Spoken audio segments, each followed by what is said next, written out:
What is up? It's your boy. It's Anecdotal. And if you're anything like me, you're watching Invincible. You see season 2 is out. Some new episodes are coming out. And what's this? Global launch of an Invincible game? I gotta check this out. Let's look at it. There's no way it's a cash grab. No way. Oh man. Alright, so Invincible, the review. This right here is a bare bones game, my G. It is as bare bones as it gets. That being said, I haven't had time to make a video. I've played the game for 3 weeks. So, hey man, I consider myself an expert in this game. And one of the reasons I can do that is because there's no ranking system. I have no idea how my account compares to anyone else's account. You might have seen that there's an alliance mode on the right side.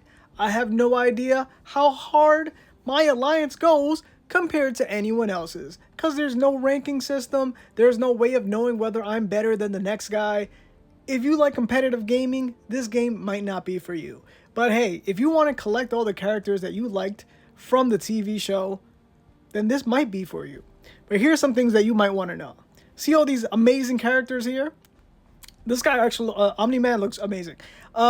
Invincible, not so much, but hey, he's the staple character. I'm gonna main him.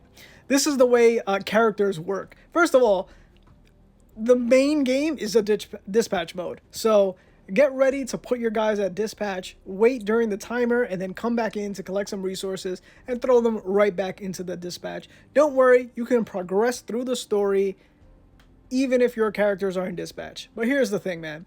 Whenever you unlock your character will have one skill, the very first basic skill. You would need to get all the way to Epic Plus to unlock all 4 skills that the character has. Depending on the rarity, your character has a limited max amount of skills. So at the lowest rank, they only have 1 skill. I think at the rare rank, they have like 2. And then on the 3rd rank, which is elite, which is everyone, all the mainstays, they have four skills. So far, I've only unlocked the 3rd skill of I think like 1 character. The first time you get stuck is somewhere, I believe, somewhere in the end of chapter 3, where you actually have to stop. So if you play the game for like an hour, you'll get stuck for the first time, and then you might just delete the game. It's what I was thinking of doing it, but I was like, nah, let me review this game. So I stayed playing it. There are 4 factions in this game. There's like the alien faction, the criminal faction, which are all the bad guys. The alien factions are the aliens, which there's only like 3 or 4 of them. The good guy faction, and then like the old good guy faction. It's kind of something like that, man. I don't know how to explain it.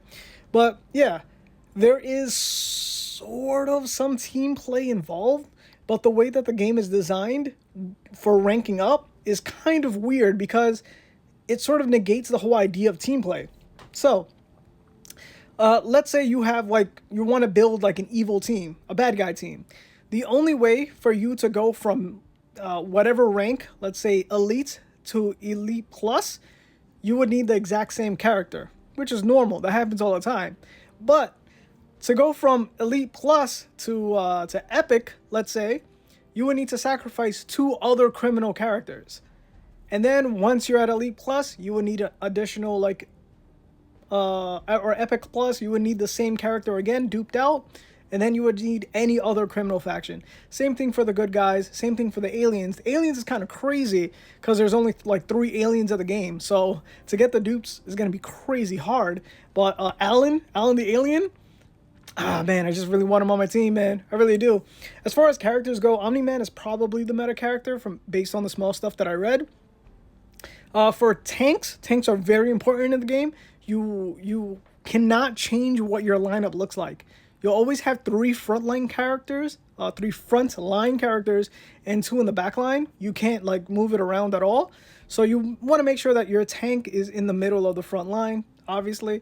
And then you just have your support and your range dealers in the back. As far as support goes, the robots, I think is the best one. I think it's like one of the only healers. But the other really good one is Eve, whatever the girl's name is that makes shields. She's also really good as a support. Who I like is one of the Mauler twins, the one with the Gatling. So the one with the Gatling has really cool debuffs where it like freezes and it kind of looks like he's doing something when he attacks. Like there's like actual umps when he attacks, and I just like it visually. Though there probably are better characters, he's just the most fun. And as far as villains go, I don't care about any of the other villains.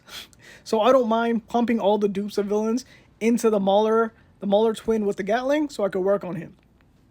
Second thing is, man, the rewards you get are based on the amount of waves that you can do on the dispatch, and you could level up the dispatch. Every time you level it up,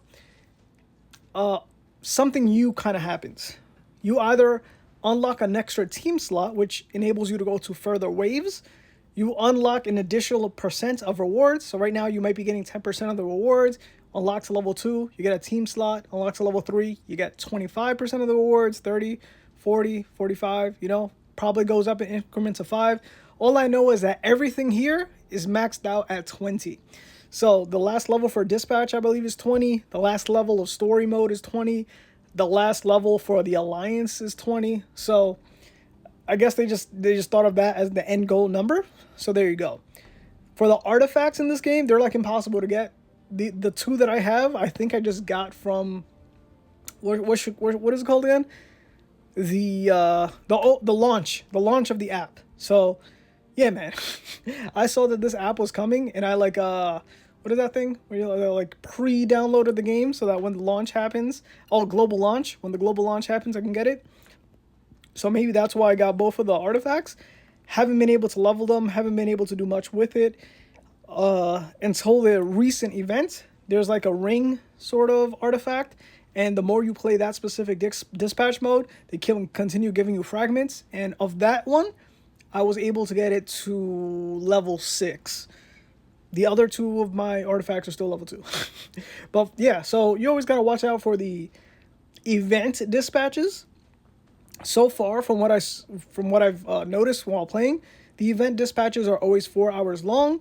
And when you first start playing, the dispatches that you see I have right here, you can only do, I think, 3 of them, the first 3. The other 3 are locked and they're level gated. All you have to do is continue playing the game and your account level goes up. Just from playing, like I wasn't really paying attention, but somehow it just kind of got up just from playing the game and collecting EXP, and you could unlock new ones. You would think that some of the lower ones are the most important, but like not really. I was hoping that some of them would lower the time. One of them is 18 hours, and that's the one that gives like dispatch, but you would have to level it up. Luckily, you don't need to actually play the specific dispatch that you want to level up in order to level it up. All the normal dispatches will give you like upgrade juice. They're like green little chips or cards, and that way you can just play whatever dispatch you want, the ones that like take less time, and that way you can get more of rewards. Some of the rewards would be those green chips, and you can put it into the one that you desire. So the 18-hour one is super long, super annoying, and since you get rewards based on the troops that you throw in there, when you're summoning here, it might be a good idea to just click summon all, because you're going to need random troops to just throw into your dispatches. Since there's a total of 6 dispatches, and you could have a total of 5 members in each one, it's safe to say that you would need maybe to have 30 leveled up characters, even though there are only 31 characters in the game, and of those 31, I think 3 of them are commons that you don't really need. So you're probably going to want to get rid of them to use like the 3rd level of the shop. Hopefully that's explained pretty well. So yeah, also you could just throw dupes in. It doesn't matter. You could have like 5 dupes of the exact same character. I don't know why you would, because you might want to rank up, but you could do that as well. So yeah, the alliance mode was super upsetting when I first unlocked it, but as you can see, I'm right at level 8. Pretty sure I'm at level 10 now, like currently, not at the time of this recording. But you want to make sure to just do it yourself and have people join you. I joined some random alliance, and it was just like a dead alliance that was going really slow. I was just like, who has like 100 and something K? I clicked on them. I don't know how this happened on the global launch, but the more I thought about it, the more it made sense. The dude was like 100 and something days of not being logged in. And I was like, how is it day 1 of global launch and someone hasn't logged in 100 something days? Is this like a test server or something? Or could it be that the game has launched in another location and they already quit the game?